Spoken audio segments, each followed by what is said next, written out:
Karagdagang 5 araw na supply ng diesel. Ito ang katumbas ng lahat ng 4 na shipment ng diesel na dumating sa bansa na binili ng pamahalaan sa pamamagitan ng Philippine National Oil Company Exploration Corporation o PNOCEC. Bahagi pa rin ito ng mga hakbang na ginagawa ng pamahalaan upang masiguro ang sapat na supply ng langis sa bansa sa gitna ng nagpapatuloy na sigalot sa Middle East. Ayon kay DOE Undersecretary Sandy Sales, ang unang 2 shipments ng krudo ay ibinaba sa La Union at sa Batangas bago pa man magtapos ang buwan ng Marso, habang idiniskarga naman ang ikatlong shipment sa Subic. Samantala, nai-offload na rin kahapon sa Davao City ang ika-4 na shipment. So in total, yung 4 na cargoes na ito delivered from March 25 to early this morning in a span of 1 month totaled about 178 million liters of diesel. So essentially, that's about 5 days buffer stock.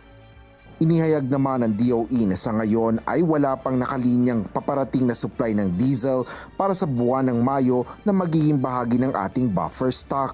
Paliwanag ng ahensya, kailangang balansihin ang pagbili ng pamahalaan ng supply ng petrolyo, gayon din ang pag-order sa mga pribadong kumpanya na direktang bumibili ng gasolina at diesel. Ito ay dahil hanggang 60 araw lang anila ang kapasidad ng bansa sa pag-iimbak ng petrolyo, kaya dapat pangasiwaan ang dami ng konsumo at pagbili ng supply. Samantala, naglalayag na rin ang barkong maghahatid sa Pilipinas ng karagdagang supply ng liquefied petroleum gas o LPG. Ayon kay Yusek Sales, ang mga order na ito ng ilang oil companies ay mula sa mga suppliers sa Estados Unidos. We have confirmed that the vessel has left Texas. It is en route to Panama to cross through the Panama Canal.